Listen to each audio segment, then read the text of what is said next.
दोस्तों, आप सबके बीच एक और मोटिवेशनल स्टोरी लेकर आया हूं। जैसा कि जीवन में संघर्ष और सफलता का तालमेल हमेशा से होता रहा है।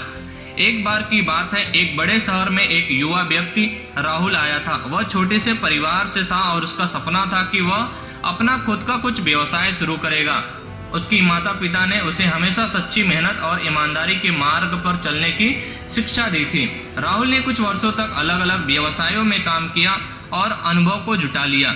उसकी मेहनत और निष्ठा से उसका व्यवसाय भी धीरे धीरे बढ़ने लगा।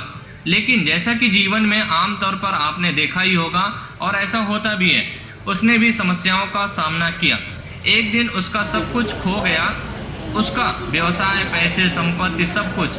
यह हादसा उसके लिए बहुत बड़ी चुनौती थी, लेकिन राहुल ने हार नहीं मानी और अपने जीवन में कुछ करने की निष्ठा और कुछ करने की तैयारी कर ही ली थी। उसने फिर से व्यवसाय का शुरुआत किया। इस बार और भी मेहनत और आग्रह के साथ उसने शुरुआत की। राहुल ने नए नए रास्ते की खोज की और नए नए आइडियाज का उसने परीक्षण किया और उस पर काम भी किया।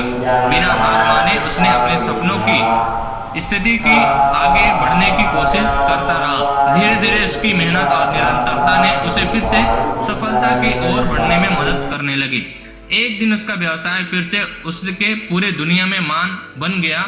वह अब अपने साथियों के लिए एक प्रेरणा का स्रोत बन चुका है।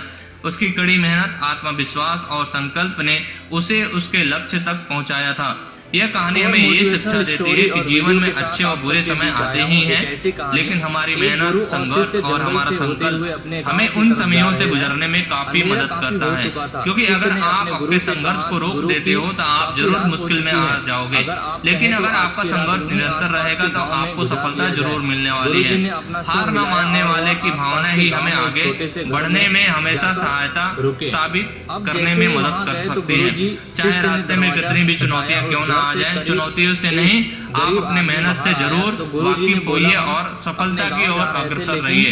तो ऐसी ही मोटिवेशनल स्टोरी सुनने और जानने के लिए हमारे चैनल को सब्सक्राइब कीजिए और हमें मोटिवेट भी करते रहिए। ऐसी ही वीडियो के साथ आपको आगे मिलते रहेंगे। अब जैसे ही गुरु जी अंदर गए और उन्होंने देखा कि उस आदमी के घर में बहुत ज़्यादा गरीबी है। गुरुजी ने उससे पूछा कि आप काम क्या करते हो। वह गरीब आदमी बोला कि मेरे पास बहुत सारी ज़मीन है। तो गुरुजी ने बोला, अगर आपके पास बहुत सारी ज़मीन है तो इस तरह से क्यों रह रहे हैं। वह आदमी बोला कि किसी काम की नहीं है। गांव वाले बोलते हैं कि यह बंजर ज़मीन है, यहाँ पर कुछ नहीं उगाई जा सकती है और वहाँ फसल उगाना बहुत